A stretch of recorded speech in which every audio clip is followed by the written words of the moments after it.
Hello दोस्तों, कैसे हैं आप सब? उम्मीद करता हूँ आप सब ठीक होंगे। आज हाजिर हूँ फिर एक बार एक नई कहानी लेकर। मैं आपका होस्ट जावेद मजीद। उम्मीद करता हूँ कहानी आपको ज़रूर पसंद आएगी। कहानी आज एक ऐसी लड़की की है जिसको सुनकर आप मान जाएंगे कि कोई भी चीज़ नामुमकिन नहीं होती। जी हाँ नाजरीन, ले चलता हूँ मैं आपको 25 सितंबर 2000 में। हाँ जी, 25 सितंबर 2000 में एक ऐसी जवान लड़की, 11 साल लड़की मार्शल एप्टन की बात करते हैं। मार्शल एप्टन साउथ अफ्रीकन कंट्री से वाबस्ता है। मार्शल एप्टन एक दिन अपने चचा के साथ पानी भरने जा रही थी। अचानक रास्ते में इन पे चोरों ने हमला कर दिया और इसके चाचा को जान से मार दिया।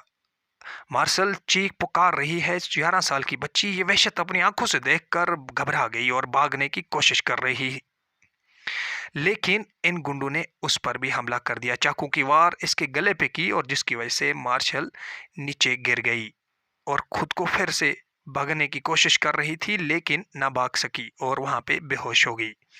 उन गुंडों ने मार्शल के हाथ भी काट दिए और साथ में इसके गले पे बहुत गहरा घाव, जिसकी वजह से बहुत खून बह गया और मार्शल जगह पे बेहोश हो गई।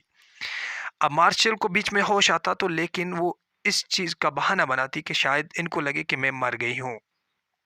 अब जब वो गुंडे वहां से चले जाते हैं तो मार्शल कुछ भी करके या हिम्मत समेट कर घर की ओर भागना शुरू करती है। आखिरकार थक हार कर मार्शल अपने घर के बाहर पहुंचती है और माँ को पुकारती है। माँ ने जब बेटी की यह हालत देखी तो माँ भी बहुत खौफजदा हो गई। बेटी खून में लथपथ पड़ी और बदकिस्मती की बात यह थी कि जिस गांव से मार्शल रहती थी उस गांव से 12 किलोमीटर दूर नेशनल हाईवे था। कुछ करके इनको 4 घंटे लगे अस्पताल पर पहुंचने तक।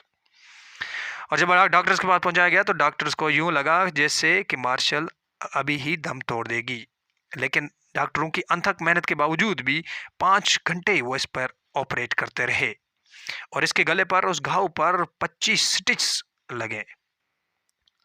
बाद में जब मार्शल को होश आया तो मार्शल ने देखा कि उसके गले पर स्टिच हैं और उसके दोनों हाथ भी जा चुके हैं। और इसके अगले दिन आपको बताऊं, मैं अगले दिन आयरनिकली माने तो अगले दिन मार्शल का जन्मदिन था। अब मार्शल 12 साल की होगी। अब जब घर वापस आए तो घर आके क्या देखते हैं कि गुंडों ने इनका घर जला दिया है और अब इनका मकान भी नहीं बचा है।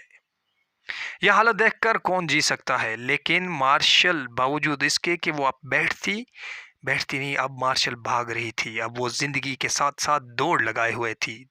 बिना हाथों वाली लड़की कैसे अपनी जिंदगी जिएगी, ये आप जरा तसव्वुर करें।